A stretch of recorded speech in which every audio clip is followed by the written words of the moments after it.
उपस्थित हर एक साथी का धन्यवाद करता हूं और साथ साथ आपको ये बताना भी चाहता हूं कि हमारी पार्टी, हमारा संगठन पहले दिन से किसी भी धर्म के खिलाफ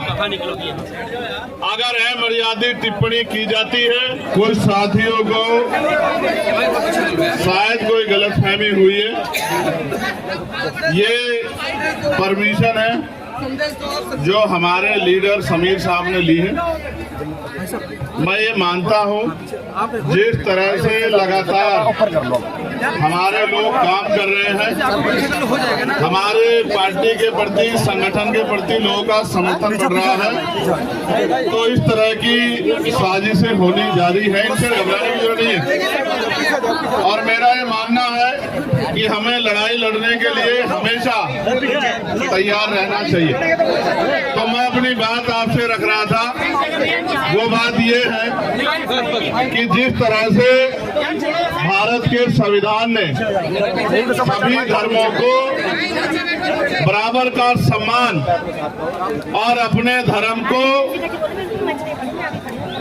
धर्म की पूजा अर्चना प्रार्थना करने का अधिकार सभी को दिया है,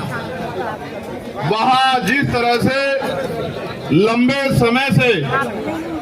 अन्य धर्मों के लोगों को उकसाने का काम, और उकसाने का ही नहीं, उनको परेशान करने का काम एक राजनीतिक षड्यंत्र के जरिए किया जा रहा है। और उसके पीछे उनका मकसद राजनीतिक मकसद है। हमें बहुत समझदारी से, बड़ी जिम्मेदारी से अपने इस कार्य को, जो संविधान की रक्षा का भी है और जो कार्य देश में अमन, भाईचारा, प्रेम बना रहे और देश एकजुट होकर तमाम तरह की गैरबराबरी, तमाम तरह के जुल्म और तमाम तरह की जो समस्याएं जनता के सामने आ रही है, उनके खिलाफ लड़ाई लड़े। इसलिए आज इस मंच के माध्यम से मैं अपनी बात को स्पष्ट करता हूं कि अगर भारत, क्योंकि बहुधर्मी देश है, अनेक धर्मों के लोग, अनेक जातियों के लोग लंबे समय से भारत में रह रहे हैं, और इन सब जातियों के लोगों ने, धर्मों के लोगों ने, जब भारत गुलाम था, तमाम तरह से भारत के ऊपर जो हुकूमतें काबिज थी, यानी कि अंग्रेजों की सरकारें, उनके खिलाफ मिलकर लड़ाई लड़ी थी। और लड़ाई भी ऐसी नहीं लड़ी कि थाली में सजा के आजादी मिली हो, लड़ाई भी इस तरह लड़ी कि जाने कुर्बान करनी पड़ी। बहुत सारे